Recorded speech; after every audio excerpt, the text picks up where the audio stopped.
Unfortunately, I didn't have my mic set up correctly for the session, so I had to do a voiceover. Now, you can see straight away there the owner of this Weimaraner gets dragged in. So we've got a few things to work on here, some foundations, some manners, and some fear and anxiety. In a second here, you'll see me give a small correction because there's some growling and barking at the fence. And the response from that is a growl back at me. So I say to the owner, really that correction should be coming from the owner, because that doesn't help a dog not be scared of strangers if I'm doing the correction. Now this owner, like a lot of owners, feels the reactivity in the dog is the dog being protective. But if you watch this Weimaraner, most of the session, it stands behind her. So this dog has no confidence at all. The growling, the barking, the reactivity is all fear-based. There's no confidence at all. So we need to work on giving this dog confidence during this session. Now you'll see in a second here, I switch from the stretchy bungee lead that the dog is on to a slip lead. Now, I know a lot of people watch these videos that are uneducated will see a dog here pulling backwards and hating it, and you might say, well, let her off the lead and get away. This dog has had a life of being allowed to make decisions by itself. Allowed to hide, allowed to run away, allowed to bark and do things. Now we need to use equipment that we can gain better control of this dog and in turn give confidence to this dog. Now you won't give confidence to a dog by allowing it to run and hide behind the owner, which you're going to see again in a minute, which tries to run and get away. So this part here, what I'm doing is really trying to educate her how to turn the pressure off. I'm not doing any correcting at all. She's never been on a slip lead. I'm simply trying to teach a little bit of pressure and release, how to follow the lead, and a gentle introduction. You'll see when she tries to pull away, I really sort of work with her, like a bit of a shock absorber. I'm not trying to correct her. That is the last thing I want to do at this stage. I want to get the dog's confidence and trust in me and not send her the other way. So this is really just a little bit of conditioning to the slip lead. And what I'm going to do later on is I let the owner obviously learn this and teach her how to handle a dog, because so much about dog training is good handling skills, knowing how to use a slip lead. A lot of people think it's a magic tool, and it really isn't. People say you'll choke the dog with it. Well, the reality is, yes, you can. If you don't know how to use one, you will choke a dog, and they won't like it. They won't know how to turn the pressure off, and you'll really achieve nothing. So you can see here, I'm just trying to give some gentle guidance, and what I'm explaining here is when a dog makes a good choice, this is where the pressure goes away. So just following, using my body language. I haven't given a command at all. I'm simply just walking small circles, trying to teach Misty that if she stays by my side, the pressure goes away on the lead. So a good place to be is by my side. Pulling away only creates pressure on the lead, but by staying close to me, relieves the pressure. And that's all we're trying to do here, is educate little movements. Now what I'm doing here is a bit of an assessment with people, because the main reason she come to me is for this, exactly what you're seeing now. Seeing a person and thinking, oh my God, a person. And the usual response for this dog is she's allowed to run away. Now what we need to remember here, allowing your dog to run away all the time is not going to help your dog's confidence. So I understand people can watch this and think, that's horrible, that's cruel, that's stressing the dog. The reality is, it is stressing the dog a bit, but there's an element of stress that we need to put a dog through to get to the other side. And here you'll see the highest example of it. This dog is just running, saying, oh my God, I can't be there. But what we need to remember is, what is this dog running from? Is there really anything bad going on? Nothing. It's just three people standing there. I would get it if there was someone screaming or a dog barking, but we can't allow this behavior. So we have to teach this dog that you're not going to win this situation. I'm not going to let you hide. Often I use a sort of comparison when I say to people, as a human, if you went through some trauma in your life and you're going through therapy, your therapist, whoever it is going to try to educate you. You need to go back and confront these things and work through them safely to get more confidence. Now you can see there, by not letting Misty run away like that, she's starting to stay by my side. Now I'm by no means saying this dog has been corrected, fixed in this time, not at all. But this is the first time she's ever been sort of held accountable and been told, no, you have to stay there. It is only a person. So I've just got my staff member here walking back and forward. I'm not going to get her try and pat her, nothing like that. But just firstly getting some trust in me that I'm not going to get her confronted and terrified. and that other people aren't all bad. So this is the first step in just a little bit of exposure. The purpose of that was really more of an assessment. I hadn't seen her with someone else before, so you have now seen the first experience of her doing that. And I want you to remember that in your head for when later in the video you see her with someone else and see the difference. And the fact that Misty's learning that she can't win these situations at all. So all I'm doing here is a bit more education in a little bit of engagement, walking with me. Again, I haven't given a command, haven't said heel, nothing at all. I'm believing less talk is better sometimes in dog training. And this is the first time the owner has attempted to use this lead and learning how to use her body to guide her dog. That is a big factor in handling a dog. What I'm doing here is just teaching her how to do some sort of inside turns and walk anti-clockwise in a circle, and just using her left turns to turn into her body, into the dog, to guide her, to make her realize that firstly, as an owner, you are in control. You're the one managing the situation. Also that you are confident, that you know what you're doing, and you're not going to let your dog get hurt. That's the important thing we need to remember here. So again, just a little bit more practice of just turning. And this owner has a long way to go, like a lot of owners, to practice these skills in a very controlled environment. So here you can see we haven't really overexposed Misty. We haven't put 20 dogs in front of her or people. We're just doing one person. She's slowly getting more relaxed. And she has trouble with the sit, getting her to sit because of her anxiety. Misty has trouble really sitting still and listening at the same time. But we're trying to break through that block in her brain of being able to actually do a sit while she looks at other things. It's a lot to deal with for a dog like this. It seems like a simple exercise, but it can be hard. So she keeps backing up. And I'm trying to educate here that we've got to really not try and follow the dog. But again, if you're watching this, it's easy to comment if you've got experience with dogs and criticise people. Remember, a lot of owners haven't got that experience and they're learning. So it takes time to learn these skills, and we've got to do it slowly and allow people to take things in step by step. It can be very overwhelming, and often we can forget, if you've done it for many years, that it seems simple to you, but to other people it's not. So you see Misty keep backing up here. And again, that's just her, obviously, lack of probably good general obedience, but more on the side of the fear and anxiety. So that sort of overwhelms her a lot, and it can be a lot to deal with, and I get that. So another dog going by here, which is good. Just a little bit of exposure. Dogs aren't really her problem. When I bring a dog in later, you'll see me with my dog. And if anything, it actually relaxes her, and I say that on the camera, that the best thing that happened was having a dog in there at the same time as a person, because it really helped her just relax and not focus on people as much. But we've got to remember, with dogs like this, hiding them away is not the answer. And there's a lot of trainers out there that are going to tell you, avoid, avoid, avoid, avoid. Go the other way, turn the other way, don't do this. I'm certainly not saying you should put your dog over threshold, the term people use, and make them super uncomfortable. But I do believe in confronting problems. You can see the owner just working on some inside turn here. She's getting better at it. She's getting a bit more relaxed.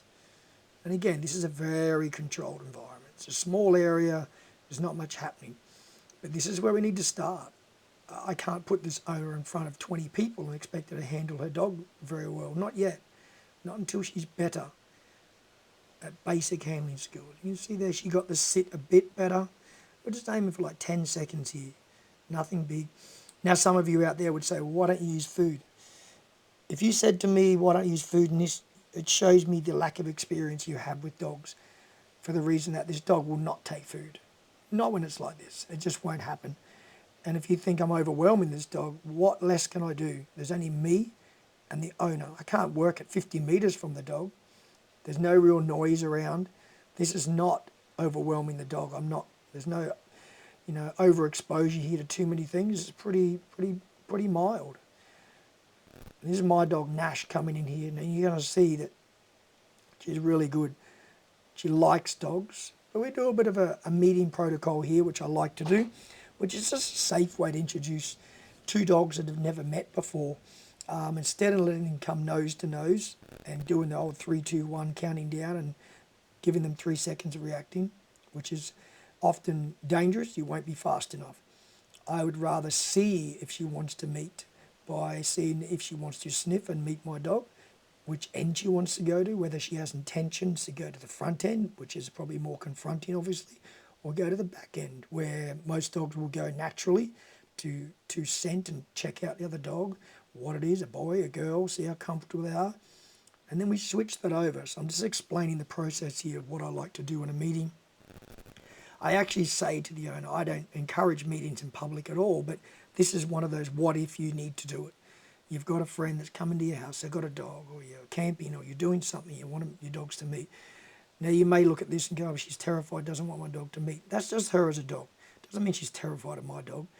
All I'm looking for here is, does she turn aggressively and try and growl? She doesn't at all. There's no growling there. You can't hear the audio, but there's not a growl. She's just a little uncomfortable. Now, the judgment I go by here is my dog. I'm often saying this to people, you see how my dog wants to go near her? He's a good judge of character. He's an older dog, he's 3, so he knows how to read a dog. He wouldn't be wanting to go near her, so the reason there I'm not controlling my dog is I trust his judgment. He's got very good judgment of dogs, and if he felt uncomfortable with it, he wouldn't be doing it. So a good measuring stick for me here is my dog.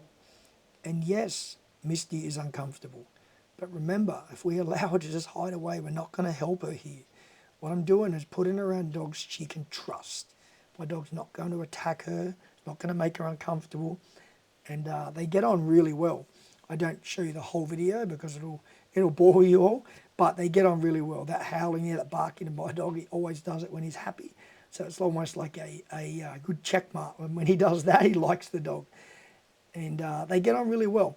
So what we noticed here, when I drop the lead in a second, is that she relaxes a lot more when there's a dog there. She's not as focused on people. So this probably would have been a good time for me to maybe bring another person in and just have a person around her. But we're going to remember with a dog like Misty, we've got to leave the choices up to her. You don't, as people, we don't make the choice. We don't force a meeting on her. We don't force someone to meet her. We don't force another dog to meet her. We make it happen organically and safely. And you see there, these two are fine. See the disengagement there, the disinterest? That just shows you she doesn't care. And what I'm doing here is a little assessment, what she's like when I highly stimulate my dog with a tug toy, because often this can be a trigger. Some dogs like Misty can get aggressive or more fearful. So I'm just doing a little, like I call a checklist here of assessment of what deems her safe or not safe, and that doesn't upset her. I throw it, I give my dog a leave it. I let her have my dog's toy. She's fine. He walks over and he takes his toy back, comes back for more. So she's pretty good. She stays a distance, but that's fine. We've got to remember, it's up to her. She doesn't have to meet anyone. Something gave her maybe a little scare behind her there. I don't know, maybe a noise. Not too sure. See her running back for mum? And you see what the owner does there, which is technically wrong. I actually didn't even notice until I see on the camera there, is giving the dog a pat when she runs back over to her. We don't really want to do that because you've got to be careful what you're reinforcing. To you, it's nothing. But to a dog, she runs back scared, you pat her, guess what they learn to do? Run back scared. So we've got to be careful when we pat our dogs. It's an easy thing to do, to reinforce a behaviour I often talk about, and you don't even notice that you're doing it. So what I would urge you to do with dogs like her is really ignore most behaviour. When she's staying away from you, let her stay away. When she runs up scared, again, just ignore her. Let her figure it out. Often I just use the term, let a dog be a dog. As long as it's safe, she's fine. We've got to not overthink it for our dogs. So I think this is a really good session. The owner got some really good insight into her dog and what triggers her and what doesn't, and how comfortable she is at working. So what I'm doing here is just guiding and just teaching and reminding of some more of the handling skills while she's around another dog and a person, how to do it the right way. Because a lot of people really don't do enough practice. People come to a session, learn some skills, go away and don't do much. This is why I'm not a fan of boarding trains personally. For most owners, some can do it, some will get back and do the work, but often people put a dog into a boarding train course, get it trained, think it's going to come back, and they don't have to do anything afterwards. You have to do a lot of work. Whoever teaches your dog, I'm sure the dog's going to listen to them, but that doesn't mean it's going to come back and listen to you. You then have to get the handling skills. You see here, still a lot to learn when it comes to how to manage a slip lead and so forth. All I'm doing here is there was a noise at the background, and it's what triggered Misty then. There was something was dropped, and it sort of sent her off a little bit. So you can see how easily she's triggered. And as an owner of a dog like this, where we've got to be aware of our handling skills, and so we know how to manage them when that sort of thing happens, and be really aware of it, so we can keep control of our dog and make sure we know how to keep them safe. Now what you're going to see here is I get a lot firmer, because now that I've got that connection with her, we've got to say enough's enough. And this is what I'm explaining to the owner now. We can't let our dogs drag us around like this.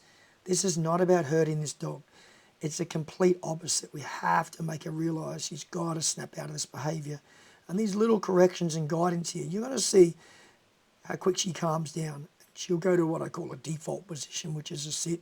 And I know there's people out there that watch this, and you'll probably comment and go, that's cruel, how can you correct a dog? Well, we suggest that I drop the lead and let her run and be terrified over a piece of wood being dropped behind the fence. You have to help your dog work through these things.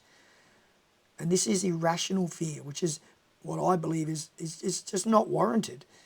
You are terrified and running from a little bang behind a fence.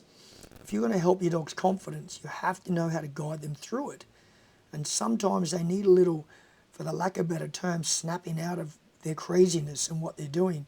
And we need the right equipment to be able to do that. And see how she's running back to the owner. All I'm doing there is stopping. She's coming in the lead, and I'm guiding her back. I'm not trying to correct her and hurt her at all. I'm trying to teach her some lead engagement.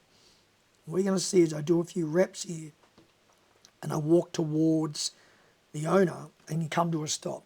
And I'm not verbally cueing this dog at all. I'm just teaching some engagement. So I walk, I stop, the dog goes, oops, I'm going that way. We do it once, and we repeat. And this is something I get people to do maybe on the start of a walk, how to guide. So I do that a couple of times, and here there was no corrections. There was no lead, dog stopped, sat beside me. Dogs are very quick at figuring out, how do I avoid these things? How do I avoid a lead being pulled? How do I avoid having a voice raised? How do I avoid this? How do I avoid? They figure it out if you handle well. Now we can get to the solution of this problem within an hour, which is what this session was, 1 hour, or we can try and do this for 10 weeks, trying to throw food, trying to get her to take a piece of food, trying to come back. This dog is not going to take food during these sessions for a long time. She might better work towards it when she's more relaxed, but not in this state. We're not going to be able to use food. And we have on a harness, we're not going to be able to control her. And the reality is that we need to have some level of consequence for a behaviour to help her be calmer. You can see there's no correction. Dog stops. I didn't ask her to sit. Goes to a sit.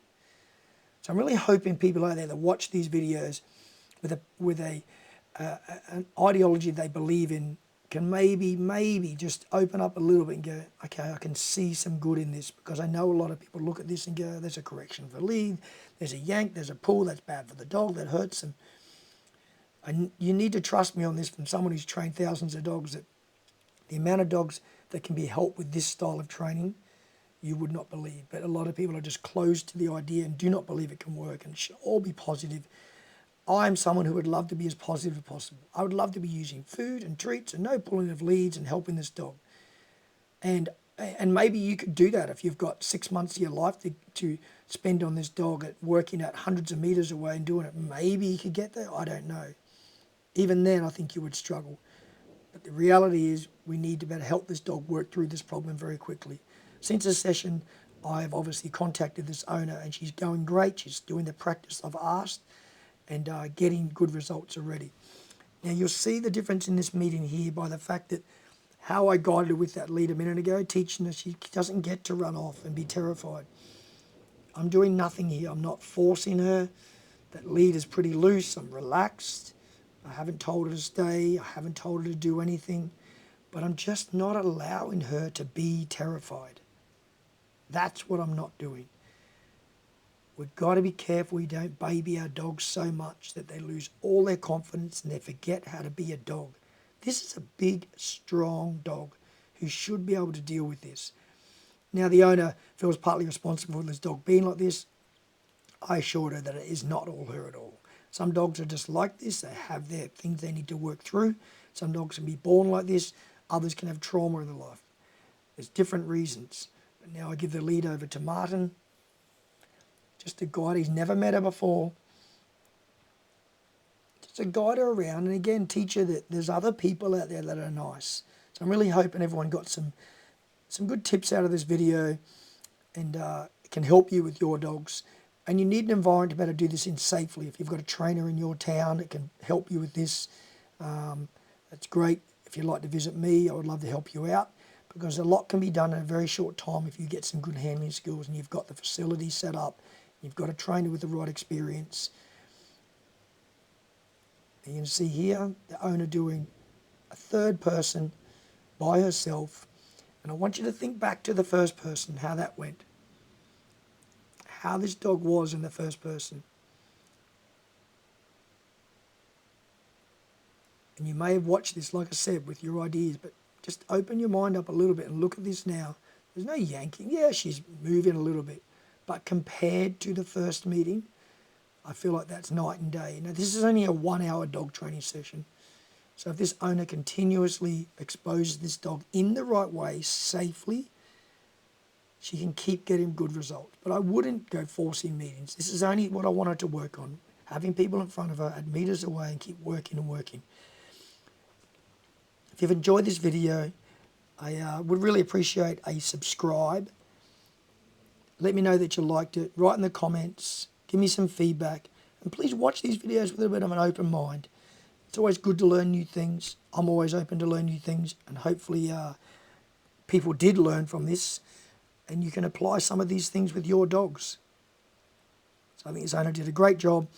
From here, her job is to keep working, exposing her dog, doing the right thing, and just keep chipping away. And as I'm always saying to everyone out there, aim for those little wins. Don't get greedy, aim for the